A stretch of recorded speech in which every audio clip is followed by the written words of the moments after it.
Hi, Dory Class here. And I want to tell you about my guiding principle number 5 of the 5 guiding principles that I live my life by. And it is to create a purposeful life.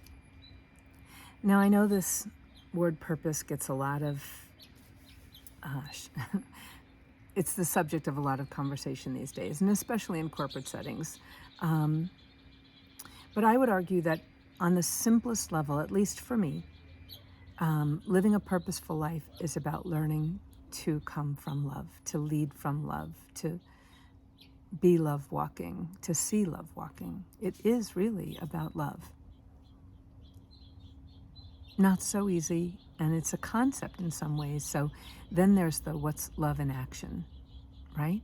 And for me, these 5 principles are love in action. When we put relationships first, beginning with the ones with ourselves and Source and others, when we commit to keeping the lines of communication open and getting good at communicating, like whatever that means for us. And when we make love the most important thing over doubt, fear, and concern, which are also a normal part of our lives. And when we endeavor to make meaning regularly and often, as opposed to zip up to our head and try to make everything make sense, which is almost an impossible task. When we do these things, those are all examples of love in action. And we can do this in all parts of our lives, in our career, in our health, in our relationships, in our spirituality. We can do this in all parts of our lives. And what this guiding principle is about, for me, is about making space to know and honor what wants to live and be expressed through us. So, you've probably heard the term that there are the plans we have for life, and then there are the plans life has for us. I'm a human design practitioner now, or becoming one. I'm an Enneagram practitioner. I'm a complexity and depth coach with an emphasis on making room for more joy in our lives as we do our lives. And in all of that, though, I understand that there are certain things I've been brought into this body to be a messenger for, to be a vessel for. And there are other things I'm not. Like, I'll never be, a famous Olympic pair skater, and I'll never play basketball in the NBA.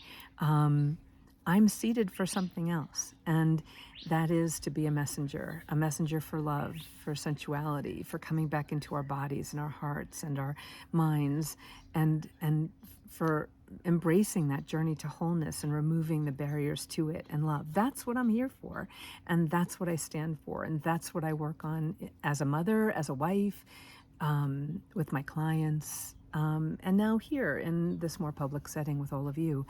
And that's not just a nice idea. It's got very, very practical implications. I've been married now for going on 33 years.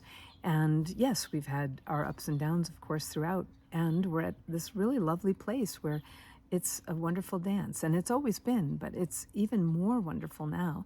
And our children love us, and they're doing okay. And they come back to us, and they bring their friends and their lovers, and they want us to know them.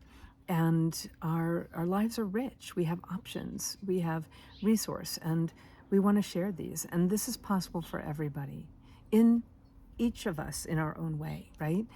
When we create a purposeful life. A big part of that for me is knowing, like, what is my original design? What am I here for versus what I'm not, right? What are my core values? Not anybody else's, not my faith-based communities or my soccer teams or my neighborhoods or my companies. What are my core values? Things that, when I'm honoring them, my socks roll up and down, those values. What is my overarching vision for my life, right?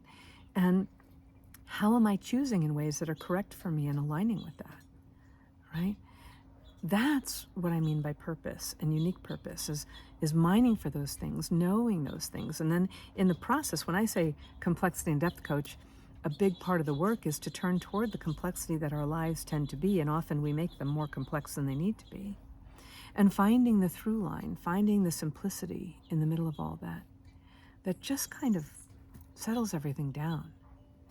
And now we're back to that calm in the midst of the chaos, peace beyond all understanding, balance and harmony. Yeah, that's all really possible, no matter how busy, no matter how full, no matter what else is going on in our lives and the outer world. And when we know this, when we know these things about ourselves, and when we show up as we intend and be ourselves in the world without apology or excuse, life gets simpler and we have more impact. We become the role models we always wanted. That's how we leave a legacy. That's how we make a difference. It's by knowing who we are, being who we are, showing up as who we are, with skill, with elegance, with intention. And all of this can be learned and honed and mastered. So that's principle number 5, create a purposeful life. So if we go back and look at that, guiding principle number 1 was put relationships first, beginning with the one with yourself. Guiding principle number 2 is keep the lines of communication open and get good at it. Guiding principle number 3 is make love the most important thing. Guiding principle number 4 is to make meaning regularly and often. And guiding principle number 5 is to create a purposeful life. The point being you are the creator. The point being to be intentional. And a lot of that, once you have kind of done this exploration, is about creating for the sake of creating with no other outcome or attachments. It's a very freeing and beautiful thing and fun. So, yeah, that's guiding principle number 5, is to create a purposeful life.